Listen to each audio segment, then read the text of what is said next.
Yes, I'm really happy to be here with all of you again. And I'm just curious, could people raise their hands if I haven't met them before, just so I can get a sense, because your faces are so small. Okay, so there's a few people that I haven't met before. So really nice to meet you, and so happy that you're here. Um, yeah, I'm calling in from my home in Victoria, British Columbia. I'm sitting here in front of our home altar. So we've got the Buddha on the one side, and then we've got Kuan Yin over here, and then we have the bison and the, what is it called? It's called donkey.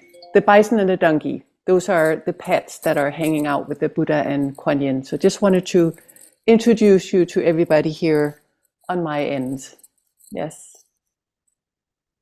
Yeah, so as Janet was saying, over the next couple of months, this month and next month, and then the month of January, we're hoping that we can explore what's called the Four Foundations or Four Domains of Mindfulness together.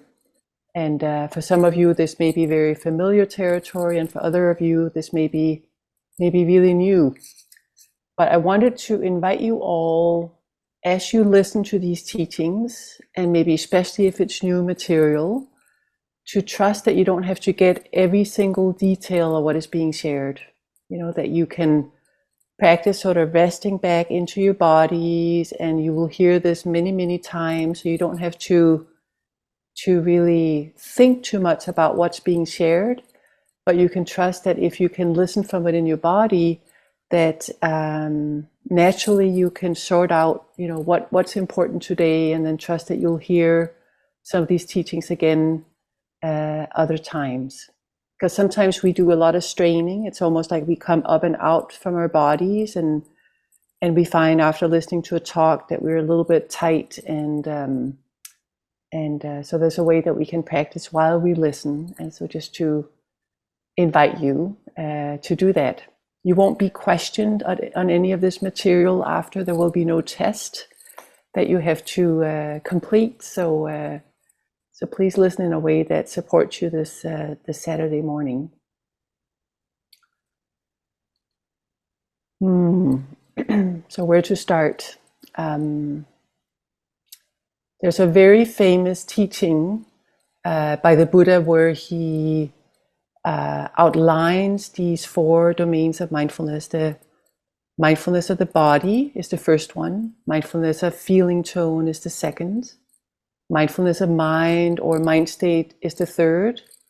And then mindfulness of what's called dhammas, which really means mindfulness of the patterns that are leading us to suffering, understanding those patterns that are involved with how we suffer, and understanding the patterns that are involved with how we release suffering.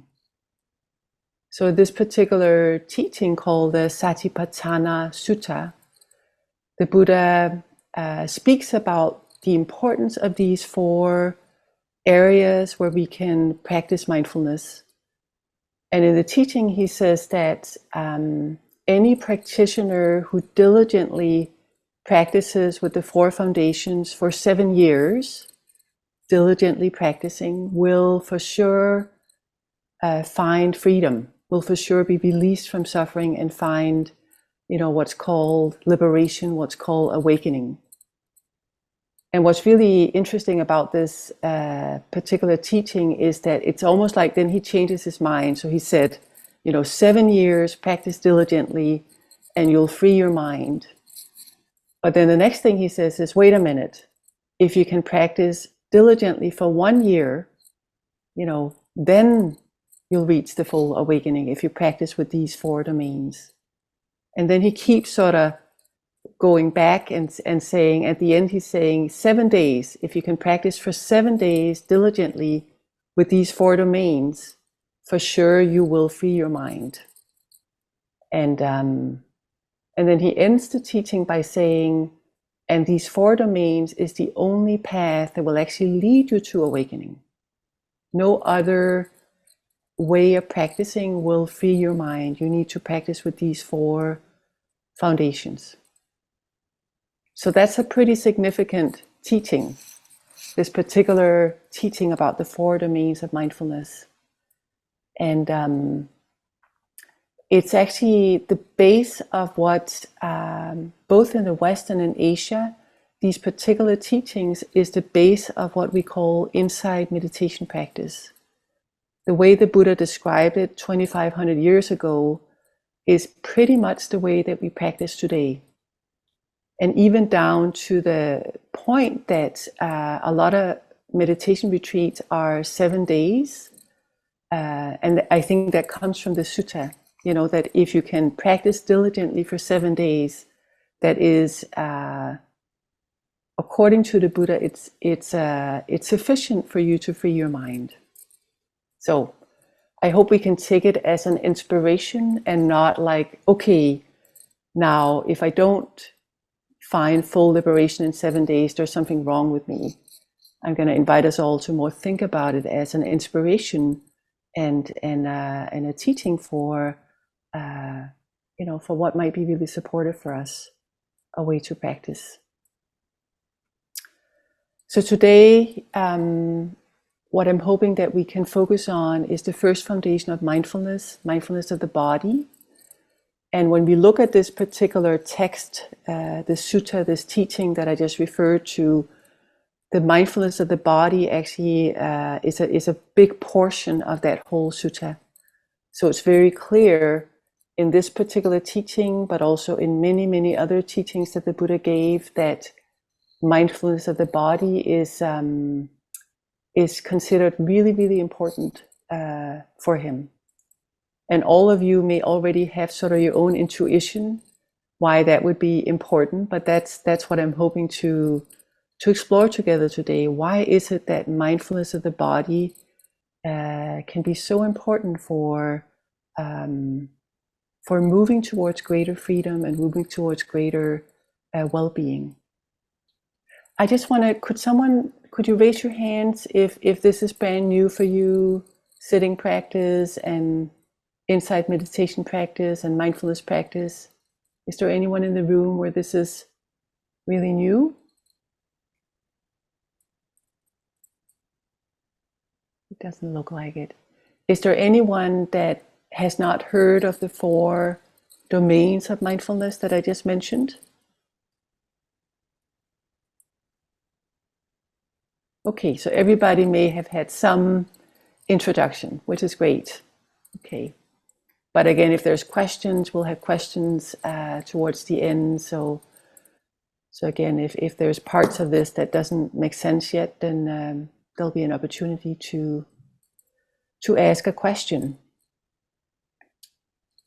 Before we talk about mindfulness of the body, I want to talk a little bit about what mindfulness is, because it's become such a common word in, we use it all the time, and sometimes we assume that we know what mindfulness is, but it's really helpful for us to remind ourselves, what is this mindfulness and why is it so important? Like, why is it connected to freeing our hearts from, freeing our minds and freeing our hearts from suffering?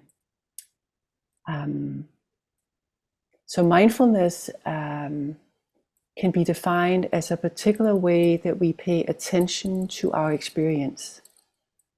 It's less about what we pay attention to, and it's a lot more about that particular way that we are paying attention to our experience. So I actually want to invite you into a little experiment in the here and now. So if it helps you, you can close your eyes. And I'm going to invite you to bring attention to your hands.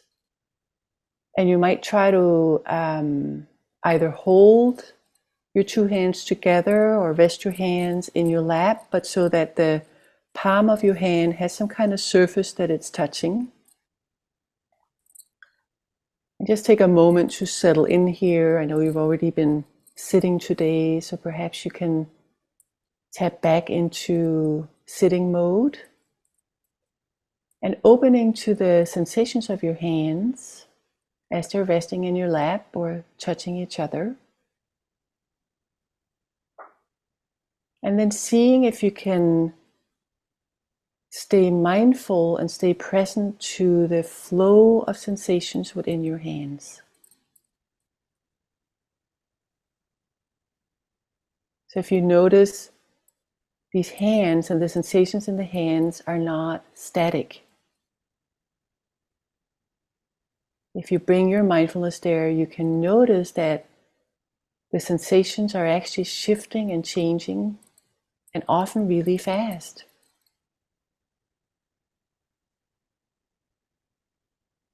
So there might be pulsing or coolness, pressure, tingling. Again, I don't want to tell you what you're feeling. I'm just giving you a few options for how to name it. And again, if you rest your mindfulness there, you'll see that these sensations are in an ever-changing flux. Does that make sense?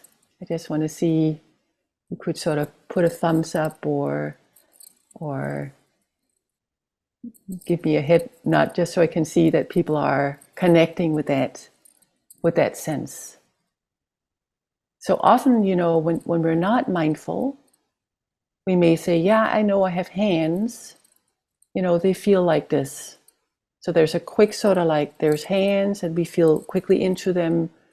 And then we have the assumption, oh, I know what hands feel like. They feel like this.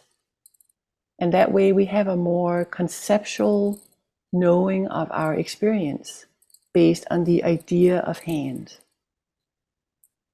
Or we can try something else. I'm just going to ring the bell. And again, I want to invite you to listen to the flow and the changing sounds of the bell.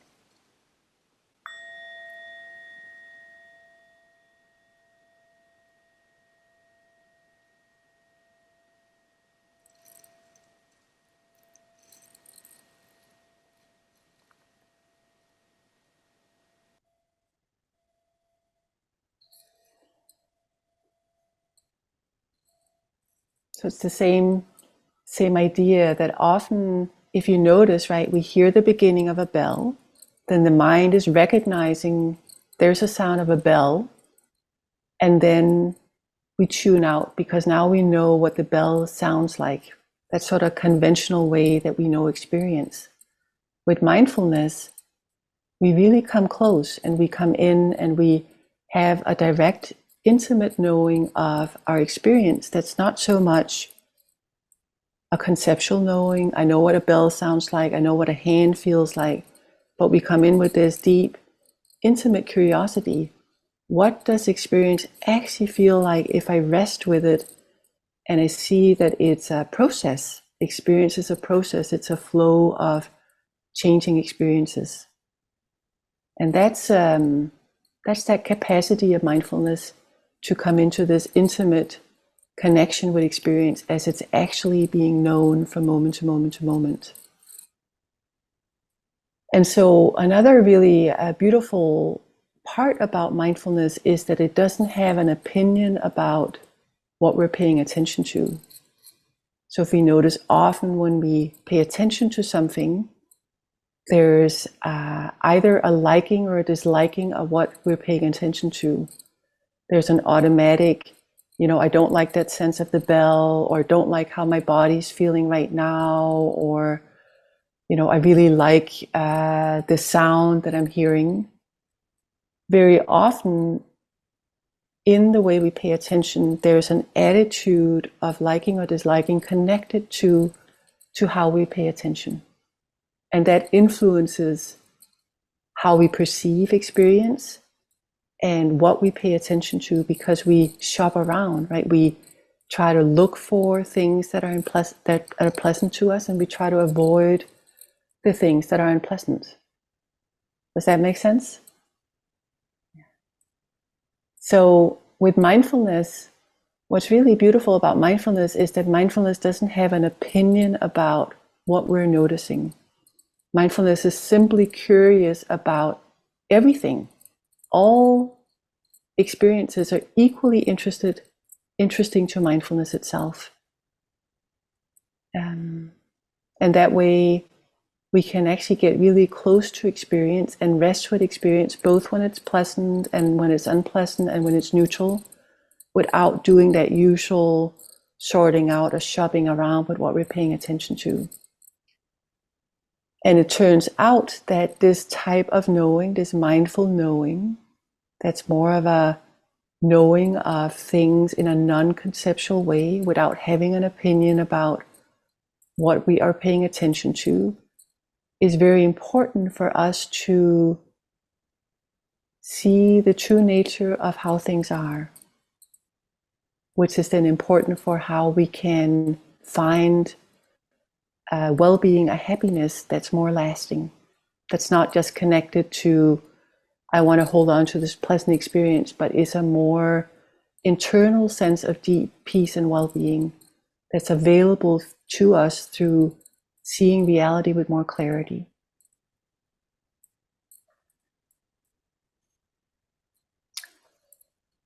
So if we then think about mindfulness of the body, in some ways it doesn't matter what we are paying mindful attention to. Anything we're paying attention to with mindfulness can illuminate, can support this capacity to see things clearly. But the Buddha did put a lot of emphasis on mindfulness of the body. And again, you may have your own intuition why mindfulness of the body is really important. But if we just think about it, this body is always in the here and now.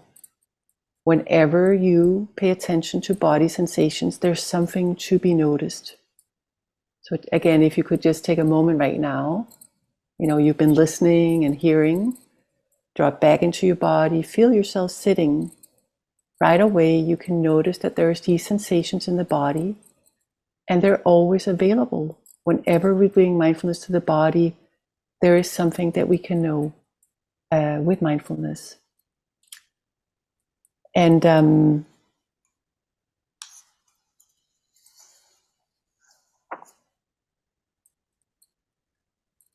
the body, compared to the mind, the body also offers us a pathway into a here and now presence. So the mind, if we attend to the mind, most often what's going through our minds is about something that's supposed to happen in the future, or something that happened in the past, or even if we think about the present, we're not really in the present. We often get caught in those thoughts. We identify with those thoughts. We are seduced by the thoughts about, what am I going to do the rest of the day? I'm going to shop, then I'm going to cook, then I'm going to have company. And very quickly we're off into some kind of story about, what's going to happen the rest of the day and what's going to happen the rest of our lives and how that relates to something that happened in the past. And this is how we spend most of our time, right? Is in these mental stories about the past and the future. And so, although there's a time when we can actually bring mindfulness to the thinking itself, to that process of thinking about the future or the past, it's a very slippery slope. Some of you probably have tried this in your meditation to say, "Let me notice thinking." And often, as soon as we notice thinking, we are seduced by the thinking. We are now no longer mindful of the thinking, but we are now in the process of thinking, and we've lost that mindful awareness of that process of thinking. But the body is always a doorway to the here and now. So again, the life of the body is a way that in the here and now that we can come out of that sort of proliferation of mind and into this present moment experience. And what's really brilliant is that this body often there's a resonance of the mind in the body. I hope this makes sense, right? So if you've had a lot of stressful thoughts, if you then say, okay, wait a minute, let me just release these thoughts and come back into mindfulness to the body, you come into the body, and what will you notice? that now the body has the residue of that stress in the mind. Does that make sense? Yeah. So in some ways, the body can also tell us about the mind, the state of the mind. Sometimes the body is a much more accurate way that we can tune into the state of the mind. For example, for many of us these days with what's happening in the world, right, there's a lot of anxiety. We read the news and we may feel anxious, we may feel, this compassion, we may feel this hopelessness just by really getting oriented to what's happening in the world. And then often we get really lost in these worries. And we may actually not be aware that this is worry, or this is fear, or this is a form of sort of contraction that I'm experiencing now, this is hopelessness. But if we can take a moment and drop the thoughts, even just for a little bit, and say, what's happening in the body?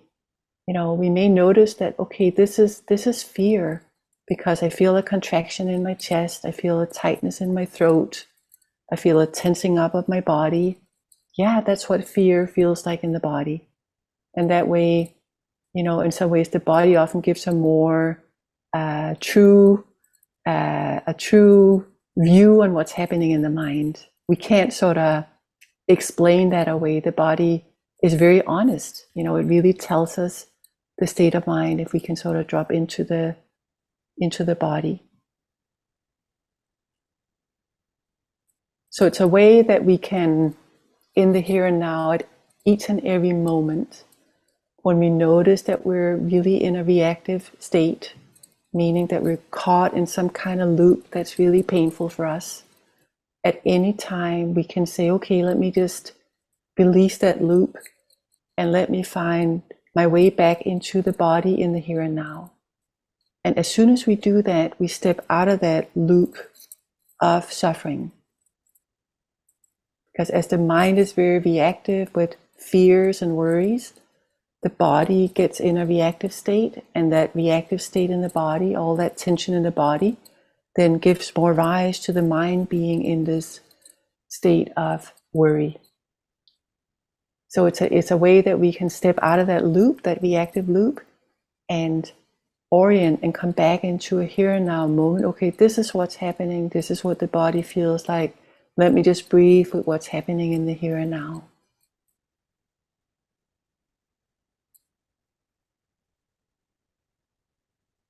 There's a way that we can actually change a really painful reactive pattern by orienting to some parts of our embodied experience that's less painful. So again, in this moment, I'm going to invite you to scan your body and notice if there is a place in your body right now that has a little bit more natural well-being. It doesn't have to be some loud, fantastic well-being. It could be a very subtle well-being. So maybe just a sense of the sit bones connected to what you're sitting on, or your feet resting on the ground, or your hands, or even just the body breathing. For some of you, it may be the body breathing, but noticing for yourself, is there parts of my experience of body right now where it's actually okay, where I feel a sense of relative okayness, relative ease.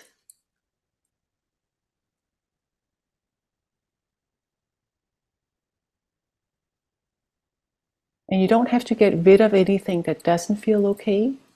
It's more a matter of also including the parts of the body that is not in distress. And as we learn how to practice bringing our attention to parts of our embodied experience that's not acutely in distress, this is a way that we can actually support the mind to settle. And because there's this connection between the mind and the body, as we connect with some state of well-being in the body, it's an invitation to the mind to also come into a state of relative well-being. It's something we can explore And again, it takes time for us to begin to orient in that way.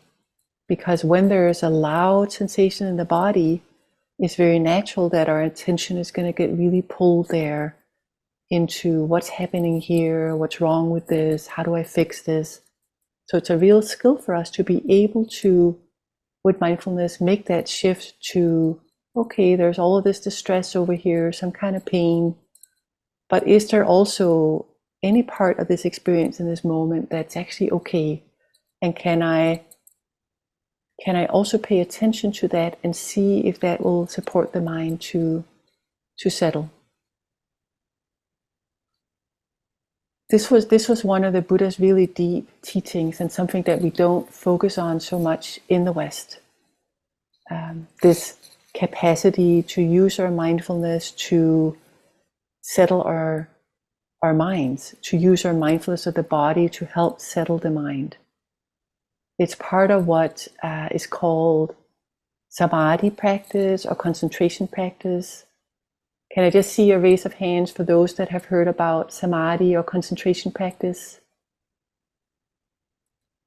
Okay, right, okay, just wanted to be clear. So samadhi practice or concentration practice is encouraged by the Buddha as a way that we skillfully learn how to settle the scattered mind.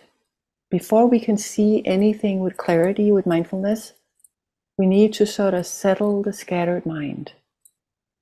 I often use the image of, a surface of water. If we think about the mind as a surface of water, when the mind is in a very distracted place, like it is most of the time, you've done your sitting this morning, and you probably, I imagine most of you, have to work through a lot of scattering of the mind. This is the mind's natural state, that it's in a constant sort of bubbly thinking, planning, worrying, anticipating mode. And it's like when there's a lot of ripples on the surface of the water, we can't see anything with clarity because the water surface is so, unsteady, and there's this constant disturbance of the surface of the water. And so we can learn to bring mindfulness to the body in a way that begins to still the mind and still that surface of the water, still the body and still the mind. And when the mind and the body gets a little bit more unscattered, a little bit more still, a little bit more steady, a little bit more unified, then we can see those ripples of the mind in a much more clear way. We have much greater capacity out of that greater stillness to see how we end up suffering, how we end up having distress from this place of relative stillness. So because there's this deep connection between the mind and the body, there's a way that we can, through the body door and through the way we pay attention to the body, that we can learn to still the mind a little bit so that it isn't so, there isn't as many ripples. And again, we're not looking for perfection, but we're just looking for enough steadiness of mind and body that we're not constantly sort of being thrown around by the energies of the mind and the body. So you may, think about this in your own practice experience, even just moments, when the usual sort of agitation of the mind, where it just settles a little bit and you have a little bit more of an extended period of time where you're noticing maybe your breath or maybe your body or maybe sounds, any experience, but you can be with it for just, a little bit of a longer stretch. That's another benefit of the body, that it can support this down regulation, this settling. And I just want to say that, as I say that, I also want to say it's not always true. That a lot of the time, the body is not actually a refuge for many of us. We can have really old trauma patterns in the body that's held in the body, really old painful patterns in the body. And as soon as we start paying attention to the body, we start noticing these patterns in the body. And that can be very difficult for us, very distressing for us to tune into these energies of the body. And yet,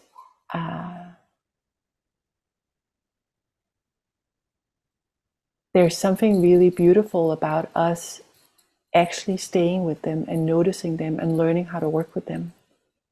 Because most of the time, these old patterns in the body, we run from them.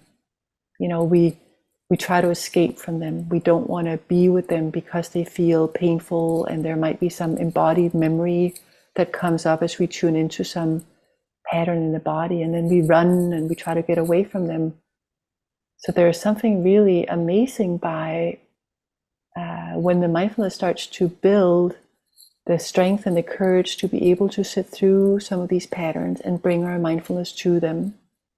And as we do that with this steady, patient, kind mindfulness, these patterns in the body, they actually start to release and unwind over time if we can do it little by little. So there's a way that mindfulness, we don't practice mindfulness for trauma release. That's not really the purpose of this path. But for any of us who sit long enough, at some point we're going to have to work through these energies of the body. It's part of the path, and it's part of how we learn how to, steady the mind and steady the body, is that we have to find a way to work with these patterns. So we can talk more about that in our question and answer period if anyone has any questions about how you might do that work.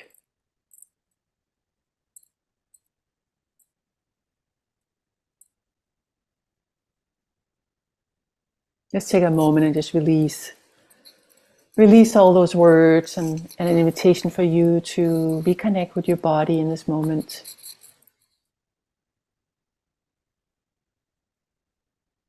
Finding a place in your body where there's some steadiness, some ease. Even if it's not, a loud sense of well-being, maybe even just okayness. Is there some place in your body right now that's okay? And could that be a refuge for you that you could practice coming back to when agitation is happening? A place that you could continue to connect with and ground with as part of your experience in the here and now. But maybe you're also discovering that, this could be the sensation of my feet, or the sensation of my sit bones, or my hands, or my breath.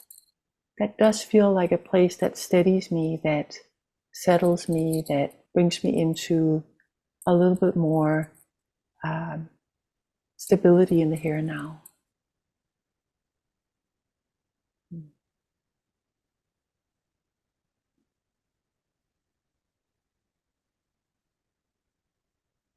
This stability of this relative stability, this more stable, settled mind and body, when that surface of the water is a little bit more clear and a little bit more steady, is really important for these insights that the Buddha pointed to. It's almost impossible to see things as they really are unless there's this base of steadiness. So it's a very important part of our insight meditation practice, is to learn how to steady the mind. And it keeps being really important through all of our practice. And another important part is that it does give us an access to a here and now potential well-being. So the Buddha said, several times he said, this path is good in the beginning, it's good in the middle, and it's good in the end. And this is one of the ways that this path has this potential of being good all the way through, is that at any moment we have this capacity to step out of the activity and ground ourselves within the body. It's if you take anything away from today, I would invite you to, through the next week, to take that up as a practice and see, could I come back and down into the body and release the, all the disturbance of the mind, and just take one breath here, or 2 breaths, or 3 breaths. And what happens when I do that many times throughout the day? What is that impact of grounding in your body and in a place that feels like a type of a refuge?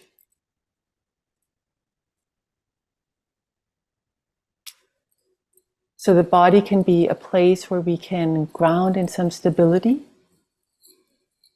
but it's also a place where we can start to see the true nature of how things are. And it's really seeing the true nature of how things are that has this more permanent liberating potential.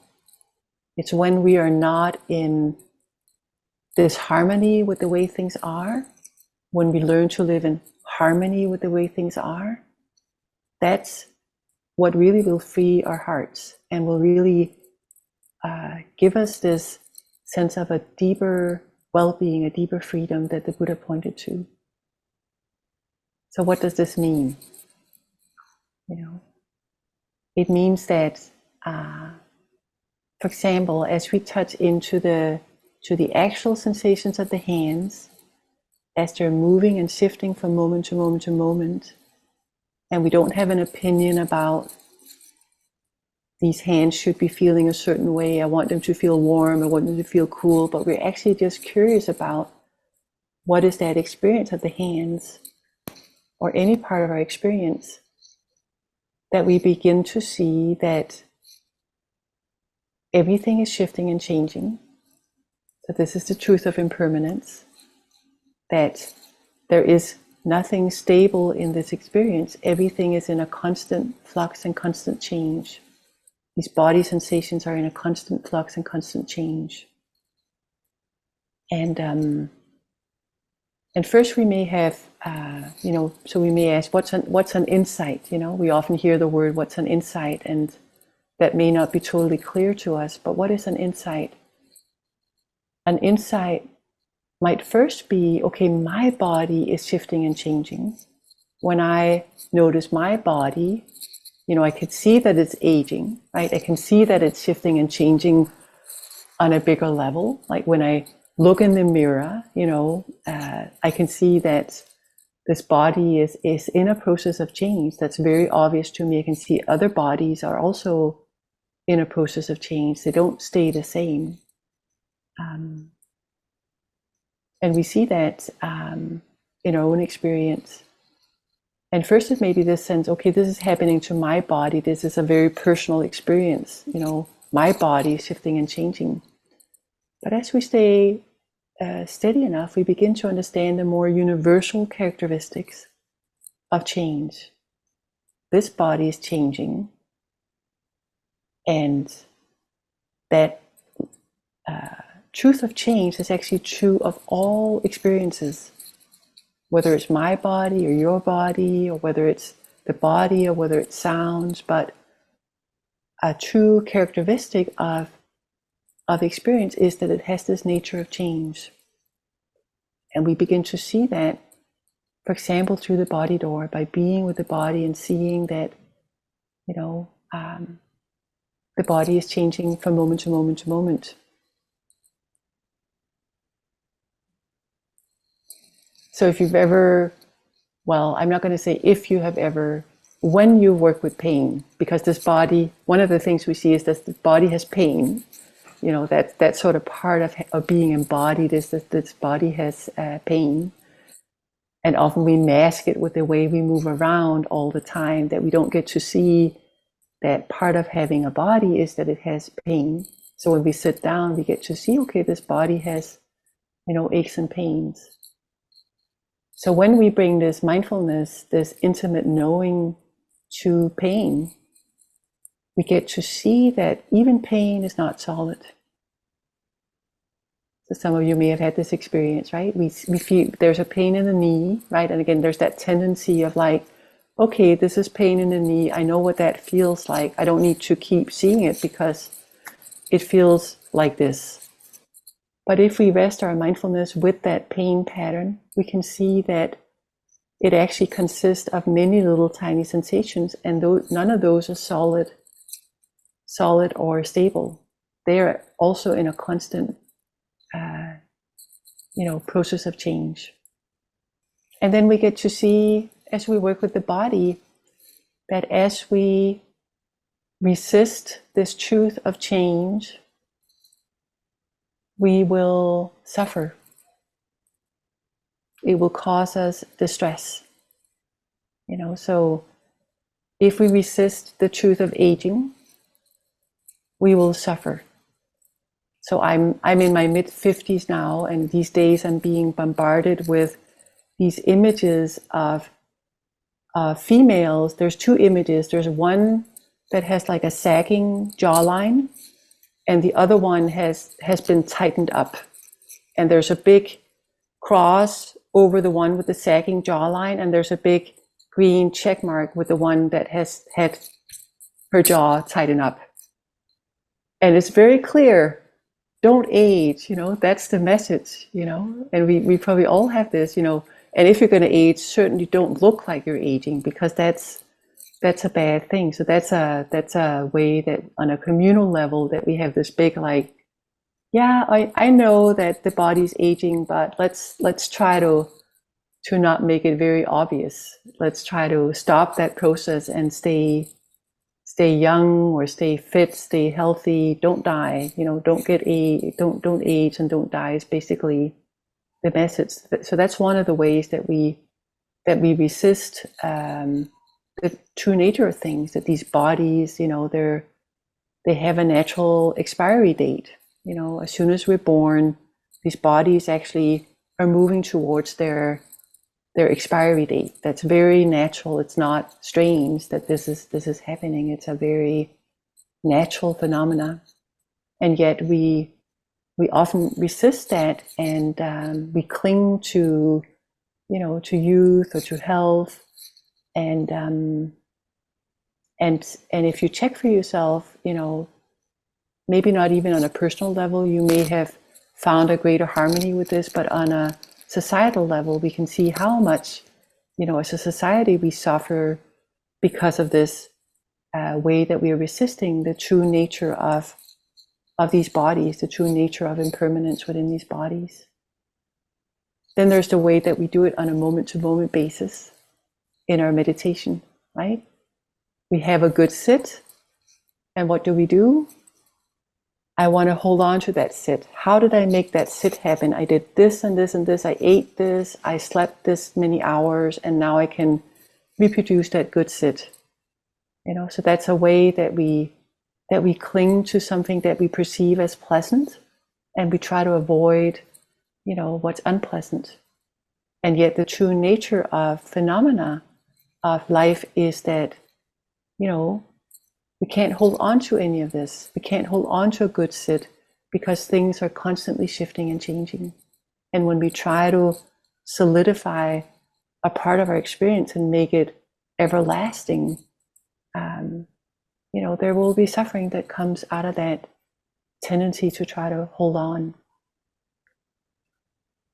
And one of the ways that we suffer the most is that we have this delusion that somehow there should be someone that should be able to control our experience, even to control aging, even to control sickness. It's interesting to me as a therapist that people often feel a deep sense of shame when they get ill. Isn't that interesting? It's like it's personal, like they have somehow done something wrong, that illness is happening, in their experience. or they age and people feel personally responsible for the signs of aging, like, why is this happening to me? I must be doing something wrong. And that's the truth of,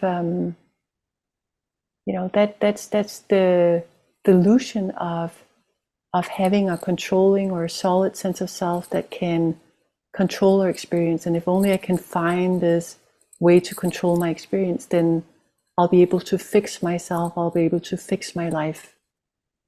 And so through the body door, we get to see that this body is a part of nature. This body is wild, just like nature is wild, this body is wild. It is not controllable, just like we can't control nature. We can't control this particular part of nature. It has its own lawful patterns. Again, one of them is aging. That's a lawful pattern. Everything that is born will move through this process. It is beyond our control to do something about that. It has patterns of breathing. It has patterns of eating, and all of these natural patterns is way beyond our control. Something we can't control. We can learn how to live in harmony with this truth. And this is part of what will lead us to a greater happiness, a greater well-being. It's not that we, through this practice, get to a place where we get to control this, but that we actually release the control and we learn to live in the harmony of impermanence, the harmony of this wildness of this body. This body is a wild animal, and we can learn how to honor that. And when we learn how to honor that, we learn to live from a place of gratitude rather than trying to control. We get to see, wow, look at this body. Yeah, it's not for me to make it do certain things or control it. I've got some say over, how I can change my attention and settle my body. But ultimately, I don't have control, but I can live in peace with this, and I can live from a place of gratitude. Wow, look at this body, amazing. Look at this intelligence. And that's part of what can support us in finding freedom is living in harmony with the body and the life of the body, even when it's moving through unpleasant experiences, even when it's aging, even when it's dying. Can we deeply value that? So, an aspiration, a practice. We don't have to be there now, but we can maybe feel inspired. So, letting all those words settle. Thank you for listening to the Dhamma.